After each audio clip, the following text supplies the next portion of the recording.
न मेरा है न तेरा है, ये हिंदुस्तान सबका है। नहीं समझी गई ये बात तो नुकसान सबका है।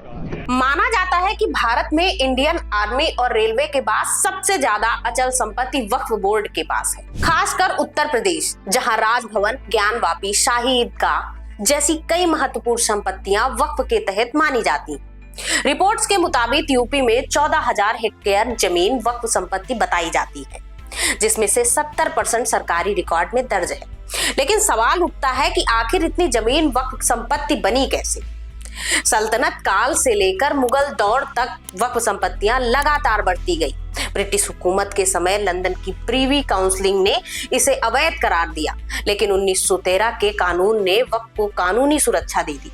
दिलचस्प बात यह है कि तुर्की, इराक, मिस्र जैसे इस्लामिक देशों में वक्फ का कोई चलन नहीं, लेकिन भारत में यह तेजी से बढ़ता गया। वक्फ का मतलब होता है खुदा के नाम पर समर्पित संपत्ति, जिसे कोई भी व्यक्ति दान कर सकता है। इसके तहत मकान, जमीन, नकदी से लेकर किताबें तक वक्फ की जा सकती हैं। इस संपत्ति पर वक्फ बोर्ड का अधिकार होता है और इसका इस्तेमाल मस्जिद, मदरसे, कब्रिस्तान, ईदगाह या सामाजिक कार्यों के लिए किया जाता है।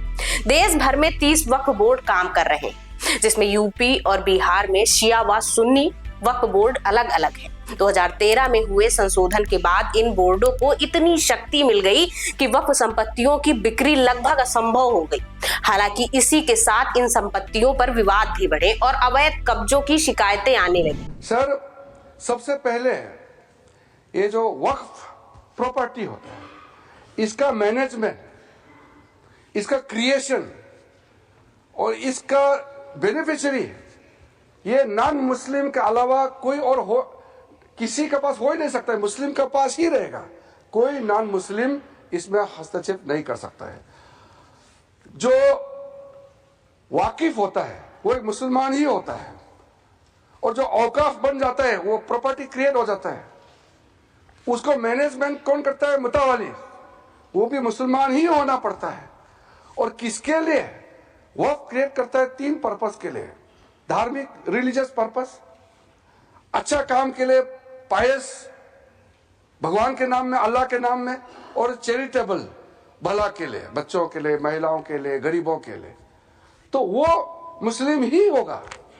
तो यहां यह सवाल ही नहीं उठता है कि नॉन मुस्लिम, मुस्लिम धार्मिक भावना और धार्मिक व्यवस्था या वे किसी भी तरीके से मुस्लिम प्रॉपर्टी में, मैनेजमेंट में नॉन मुस्लिम हस्तक्षेप कर रहा है, ये सवाल ही नहीं उठता है।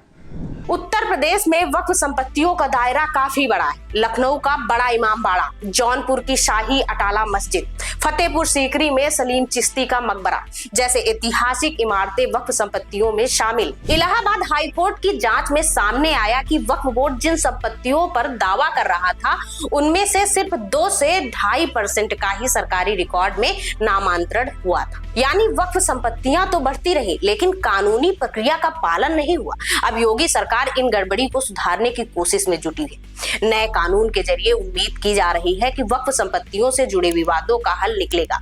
लेकिन बड़ा सवाल यह है कि क्या इससे पारदर्शिता आएगी या फिर यह विवाद और उलझ जाएगा।